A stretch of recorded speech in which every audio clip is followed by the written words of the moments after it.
The Ghanaian constitution is clear on what has to be done in the event that any public office holder is accused of some corruption. They say corruption is a cancer in many societies.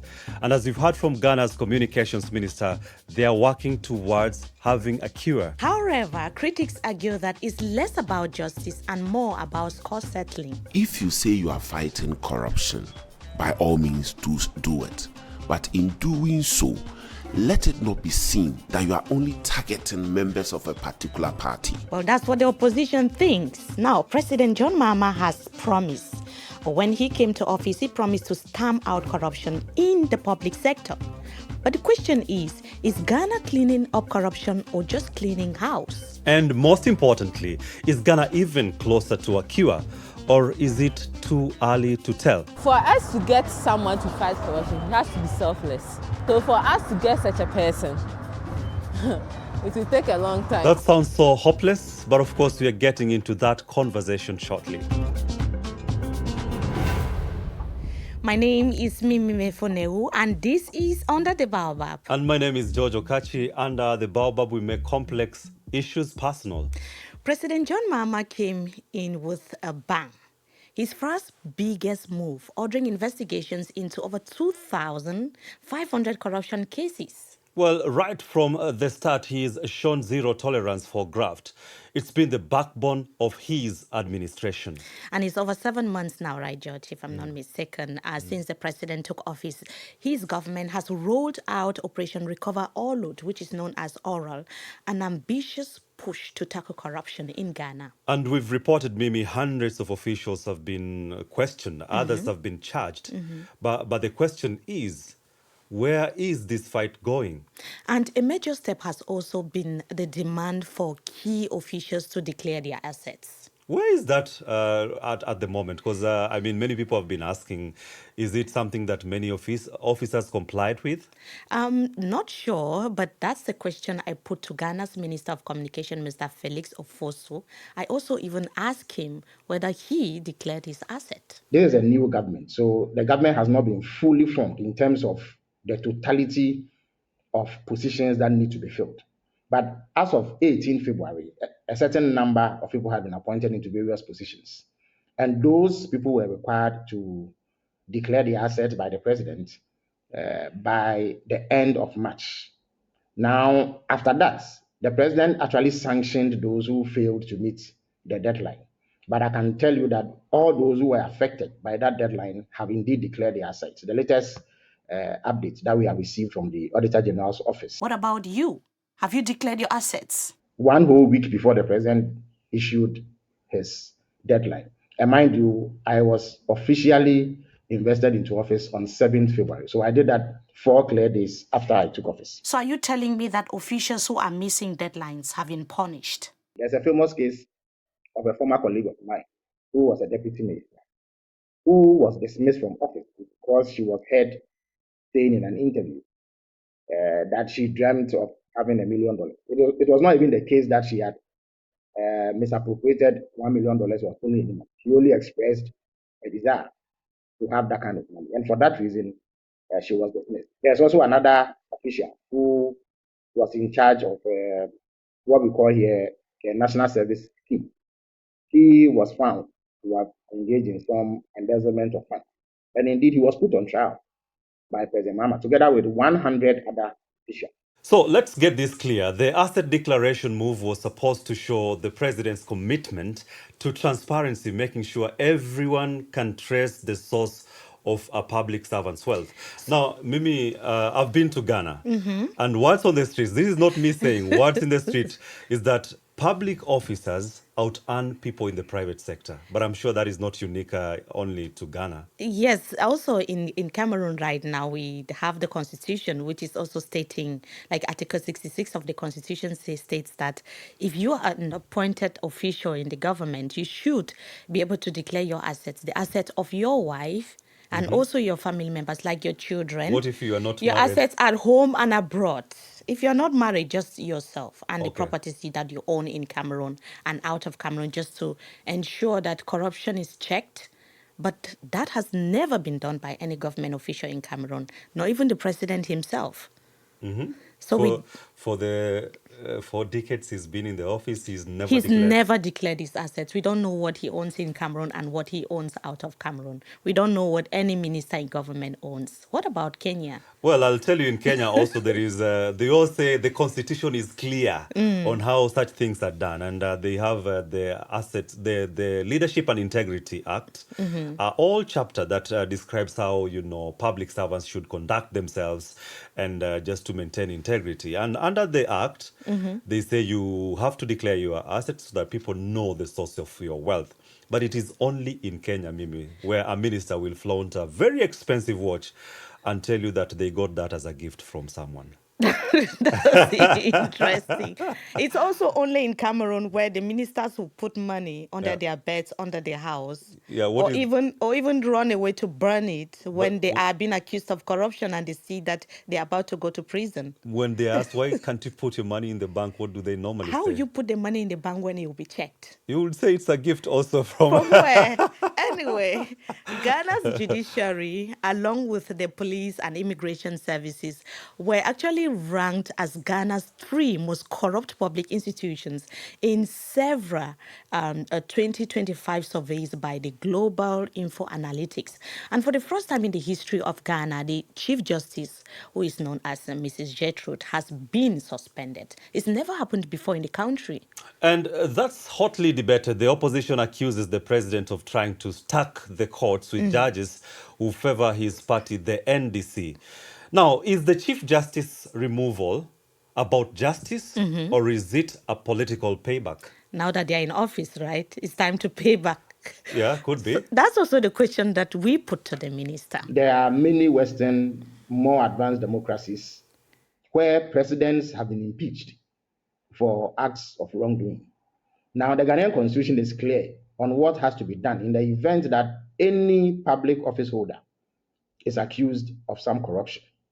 So if you look at our constitution, which was drafted some 35 years ago, it says in Article 146 that if a Chief Justice, that is the head of the judicial arm of government, is accused of wrongdoing, certain processes must be undertaken. As much as possible, we have tried to be transparent as a government. We have kept the people of Ghana informed about the processes insofar as the law allows it.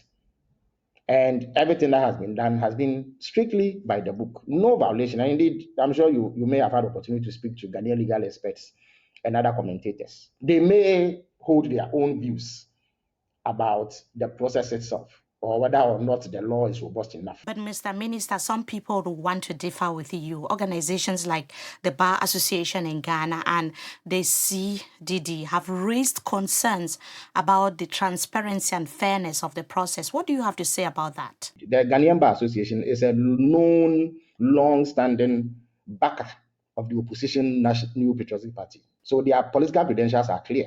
And indeed, if you have researchers here, you can commission them to carry out some research for you and learn about the views that people hold about that association. And we in the NDC have had a long-standing running battle with them over their partisanship. So I would urge you not to take their views as sacrosanct. And they are known. We all know that the Ghana Bar Association, for the entirety of the duration of the previous government, kept quiet over major infractions, major acts of misgovernance. They said nothing. And they have a record of going up in arms anytime an NDC government comes to power. So when I say that they are a partisan institution, everybody in Ghana knows this.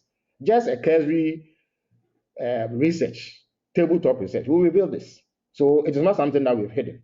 But even if we were to put their partisanship aside, the claims they are making cannot master scrutiny.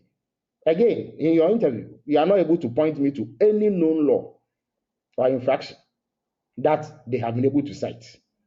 That said, also, there have been at least 3 or 4 cases taken to the Supreme Court of Ghana over this matter, all of which have been thrown out, simply because President Mahama has conducted himself in a manner that complies strictly with Ghanaian law. Now, some critics say a 30-year-old constitution may no longer be fit for today's reality. That is fine. That is all well and good. This is a discussion that we are willing to participate in. And as I said, there's a constitution review process that is ongoing. Well, before we get into the constitutional review process, he has made very heavy accusations against the Ghana's Bar Association. But under the Baobab, every claim gets challenged. We reached out to the Ghana Bar Association. They declined to answer the minister's claim of partisanship, but doubled down on their April statement. And we are still waiting to see if they will react. But they have continued to call for the Chief Justice's immediate reinstatement, calling the president's move unconstitutional. And they are also insisting that he has no power to suspend the Chief Justice. But maybe let's dig deeper into Ghana's judiciary. After all, we're talking about the removal of its head, that is the Chief Justice. And a survey, I was just looking, a national survey that is, in July 2025 showed that 62% of Ghanaians have little or no trust in the judiciary. That is the third arm of the government. And that is up from 30% 20 years ago. And I find that troubling because it's, a fall in public confidence in such a critical arm of government. And one thing that has been pointed out is perception of political bias. When NDC is now in power, the opposition is blaming them that they are trying to stack up the courts to favor, the presidency and the executive. Right. And look, we are talking about a country here which prides itself in Africa as having the biggest or the greatest democracy. But underneath, there are undertones. You've always used the word undertones. People are angry. People are not happy about the judiciary. They are not trusting the courts. They believe that there's a lot of corruption in the country. When the new government comes in, they blame the former one. When Atamius was there, the president who came later was former President Nana Akufo-Addo. He was blaming the government of Atamius.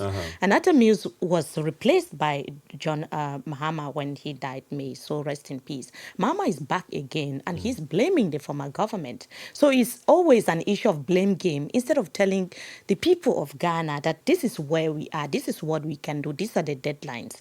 But like we said, maybe it's a little bit too early to start judging and making statements, George. But it is very important for us to gauge, the mood on the ground and what Ghanaians are saying about, their trust in such a critical arm of the government. That is why we took our microphones to the streets of Ghana to talk to Ghanaians. Our correspondent, Nana Ellen Adwoa, spoke to Ghanaians on the street of Accra. Here are their reactions. You haven't done anything wrong. They won't hunt you or they won't do what they are doing to you. It means they have done something wrong. That's why they are doing that to them. If you say you are fighting corruption, by all means do it. But in doing so, let it not be seen that you are only targeting members of a particular party. A friend of mine told me that corruption becomes corruption for you if it does not benefit you. If it benefits you, it becomes benefits. Every government comes and tell you he's fighting corruption, but the corruption is still there. You get it? So I can't say that the government is fighting corruption. For us to get someone to fight corruption, he has to be selfless. So for us to get such a person, it will take a long time because most of them come on, they expect to get some benefit out of sitting on the presidential seat. So my advice, or maybe to the government, is what they can also bring maybe a foreigner into the country to to help, because fighting within as a Ghanaian fighting is like it become a political game all around. This one will come, I'm fighting corruption. This one will come, I'm fighting corruption. So they should just bring someone neutral. Everything is about politics now. Yeah. The old government said they will fight corruption or fight against corruption. They didn't do anything. The new government is trying to do something, but I'm not sure it's working. I think we should have a policy or something, a system that will help us fight against corruption. We, the Ghanaians or the citizens too, are corrupt. So it starts from us. So on the streets of Ghana, people are saying that it's become a political game, ping pong. Like, it's you who is corrupt when you're in power. It's me who is corrupt when I'm in power. And even we can hear from a Ghanaian herself saying that even Ghanaians themselves are corrupt. So charity begins at home. That's troubling, Mimi. And of course, one thing that is the bottom line anyway is that corruption tears the very fabric of the society. And It's affecting many sectors in Ghana. Like the mining sector, where we've had a lot of scandals. Yeah, definitely. lately. And one professor by the name Godfrey Bokpin is a very renowned professor at the University of Ghana. He has shown that illegal mining cost Ghana more than $2.4 billion a year lost in taxes, royalties, and smuggled exports. That's more than what Ghana is always requesting from the IMF. Galamsey, that's how it's called. Illegal small-scale gold mining. It's actually ravaging Ghana's environment and harming its people. I mean, we've seen the environmental effects. We've done a lot of reports on that. And the government crackdowns haven't been enough so far. Well, at this point, it's worth mentioning that our colleague Michael Oti of DW Africa did a very in-depth also from investigation. Ghana. Yeah, he is from Ghana. He did a very in-depth investigation on this, and his video, When Gold Mining Goes Wrong, the dark impact of Galamsey in Ghana, is under the 77% YouTube, and it's worth checking out. This small piece of gold is causing a major health and environmental calamity. What is going on is wickedness, it's environmental terrorism, and can be stopped yesterday if the political will is there. But are the miners willing to stop? I traveled to Ghana's illegal mining sites and they tell me, when it comes to environmental degradation, all human activity degrades the environment one way or the other. That's something that must be understood. with cocoa production declining and health risks rising, can Ghana save its agriculture and people before it is too late?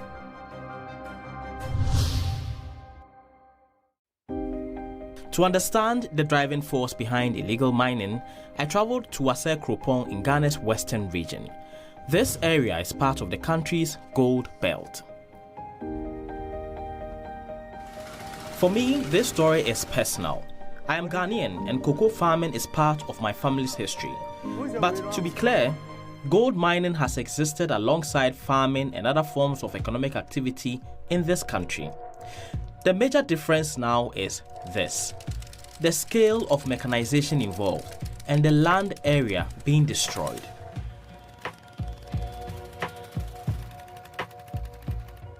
First, the excavator removes the topsoil. Then young people, mostly men, dig up the soil. It is hard, back-breaking work. They are unsure what exactly they are going to find, but they are hopeful. Once the topsoil is loosened, the miners use water hoses to create a sludge. This sludge is run over a carpet in the hopes that the fine gold particles will be caught. Later, the carpet is washed and mercury, a dangerous chemical, is added to the mixture. The thing is, George, I almost said Michael. So the thing is, George, every government that comes is promising to solve this problem of illegal mining in Ghana. Why is it not taking the people anywhere? Why is it not changing? So it becomes like everybody is promising, but there is no any tangible action that is, making a change, definitely. Yes, when I also spoke to the Minister of Communications in Ghana, he made very strong accusations. He was blaming again the former government and said that enough was being done. But I don't want to review everything before the viewers see what he said about it. Unfortunately, illegal mining has been a long-standing problem. It started off as the outcome of some desperation on the part of unemployed youth to look for a source of income. But if it had remained just that, I'm sure that we would have won the battle against it long ago.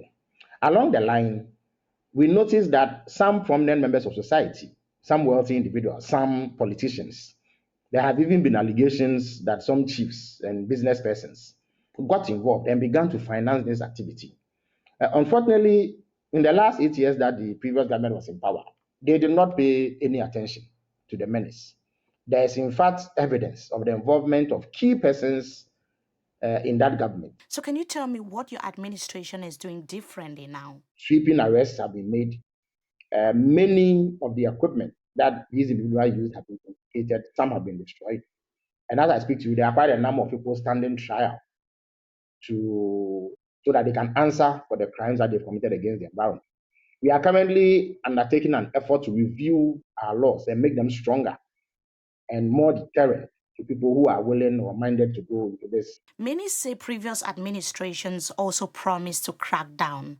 How is your approach truly different, given that the previous administration did not succeed to end this illegal practice in Ghana? It is different because, as I speak, there's a task force of security personnel who are involved in actively flashing out those engaged in this illegal activity and bringing them to justice. There are people standing trial. Equipment have been confiscated.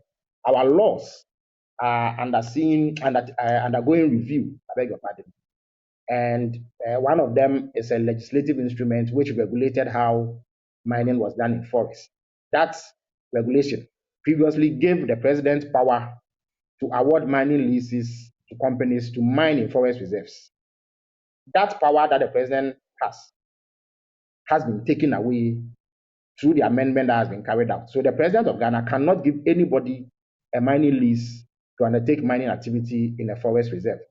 There's another law called the Minerals and Mining Act, which is also being reviewed to strengthen the hand of government to deal with this activity. So we are trying a roots and branches approach to ensure that people do not get involved in this sort of activity. There's also an alternative livelihood program that we are undertaking to provide an alternative, an escape route for the young people who have gone in purely because they are unemployed and they are desperate to make ends meet and cater for their families. So that also is one of the ways that we are attempting to address this problem. But overall, there is greater will now under this government to fight the menace. And indeed, if you came to Ghana again, or if you follow the news in Ghana, you would find that there have been significant improvements in the way that the fight has been carried out. Interesting. You and I were just having this conversation earlier, and I was wondering, the minister says that majority of those who are involved in illegal mining are not having jobs. Mm-hmm. They're jobless youths. But then we're expecting them to get richer when they are involved in illegal. It's true, it's illegal. Mm-hmm. But this is mining we are talking about. Mm-hmm. How come the poverty continues even after the mining? You know, Mimi, it's a very complex, sector. Illegal mining itself, it's a web of complexity in terms of the people who are involved. It's not only the illegal miners. There are some players also involved in this. Could be even government officials. That's what the minister told me, that there are many officials, people, authorities, people in high places who are involved in this. And they are using younger people, they are using jobless young people to send them into illegal mining. But at the end of the day, they are the ones profiting. Definitely. So bottom line is that Ghana is losing close to $2.4 billion due to illegal mining every year and getting both the finances and sustainability of that society. And that's why rooting out corruption is very urgent. The government may be trying, but some are saying that it's not enough, even if we can't fully judge yet. Like we are saying, it's just 7 months, but is 7 months too small to have done a lot of things and bring changes, especially when it has to do with lives that are at stake. So when the discussion is getting tougher, what do we do, George? Or you wanted to say something? No, I want us to lighten up the mood now. And of course, we have a very special way of lightening up the mood under the Baobab, under the rapid fire question segment. Black Stars or Super Eagles at the World Cup? Oh, I would choose Ghana any day. Ghana any day. Ever wanted to unclock your mic during an interview? Has it ever happened to you? Oh, of course. One is restrained, especially when you're in public office, in terms of what you can see.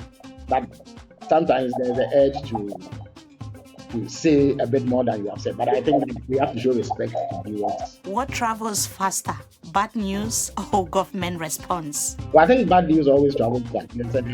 I have a journalist friend who always says, when it bleeds, it leaves. In other words, when a man bites a dog, that is news. When the dog bites man, it is normal, and so he doesn't get the same money. Often, there's a disparity between how fast bad news travels and how quickly the response is accepted. So it comes with the territory. If you could send a WhatsApp to all Ghanaians today, what would it be? Well, I will ask them to keep the faith. Ghanaian politics in one word. Can you tell us? Well, it's always been vibrant. Now, if government PR were a sport, what would it be? I think it would be football. What's your dream news headline? President Mahama fulfills all promises. All promises. All but of course, promises. we are talking about them But he coming has in. many more years. Yeah, he has many more years, and of course, with that start, the sweeping and stamping his foot on whipping the country off corruption, that is a good way to start, many would argue. And of course, we've spoken about these changes and how they want to streamline the mining sector, which is a very critical sector within the society. Right. So we've also looked at how President Mahama is handling Galamsey, the illegal mining scandal that has rocked Ghana for many years now. Yeah, and when we're talking about all these things, there must be a way that it trickles down to the common person. And I'm sure for any common Ghanaian, if it is not touching into the economy to lessen the burden on them, then it doesn't make any sense at all. So I asked the minister when we're having the conversation, I asked him, when will the cost of living go down? Because when we spoke to the people on the streets, we could hear that things are difficult. They don't trust the system. They are not even having jobs. They are not comfortable. And I also asked him, how has the war on corruption made life affordable for ordinary Ghanaians? This is what he told us. Some sections of the Ghanaian economy have responded positively to the downward trend of the exchange rates. Only yesterday, I saw a news bulletin where one of the country's major breweries announced price reductions. There have been price reductions on the markets. Fuel prices have gone down on 8 consecutive occasions since the beginning of this year. Indeed, only this morning, fuel prices have fallen further in response to the performance of the city. Last week, there was a 15% reduction in transport fares, public transport fares, in response to the appreciation of the Ghana cedis. And we believe that in the next few weeks, the market will respond further to this. The Ghana's largest trader union, called the Ghana Union of Traders Association, GUTA for short, has also indicated that in the coming days, they will be reducing their prices to meet the exchange rate. Some traders have said that the wares they are selling now were procured a while back, and they used the prevailing exchange rate at that time, and therefore they will require a bit of time to restock and then be able to make these latest gains we've made reflect in their pricing. But overall, the cost of living continues to come down. It was one of the major concerns that we had as an opposition party leading up to the 2024 elections. If you read our manifesto, we made a clear commitment to addressing that. We are watching closely because for most Ghanaians, talk is cheap. What matters is whether life is easier, or whether it's getting better, there is food on table, and whether they are having access to job opportunities, education is free, and of course, and whether to there's many no people. more Galamsey. That's what Ghanaians want. Right. And George, should we continue to go harder, or should we give the government a little bit more time? Is it so early? Because they've not been in office for up to a year, so it's also a little bit difficult to evaluate. Yeah, basically, a fair assessment would be mid-term into their tenure. Yeah, so maybe giving them more time. But of course, the steps that they lay down in this very start would determine how things may turn out. Yeah, but George, you should be able to make evaluation after 3 months, after 6 months, after 1 year, after 2 years, after 3 years. So they would argue that changing a country now is not as, running a company. But if you're a Ghanaian and following under the Baobab today, what do you think about President Mahama's government? What do you think about the fight against corruption? Is it going the way you want? Let us know your thoughts in the comment section. That's how we saw it under the Baobab this week. Ghana's fight against corruption. Is it bold, or it's fair, or is it unfair? Has the government won the people's trust? That is another question we're critically asking. And would Ghana move forward or fall back into old patterns? Only time will tell. Indeed, it is too early to say for sure, but we want to hear from you. Drop a comment, share your views, and if you like constructive conversations under the Baobab, is the place to be. It is streamed on all our digital platforms, including Spotify, Apple Podcasts, and of course, you can watch Under the Baobab on our YouTube channel, DW Africa. And don't forget to subscribe. But George, you said that it's a little too early to tell. I think that they've had enough time to be able to do a lot. But since we don't have time to talk about Ghana anymore, my name is Mimi Mefo Newuh. And my name is George Okachi. Thank you for joining us under the Baobab.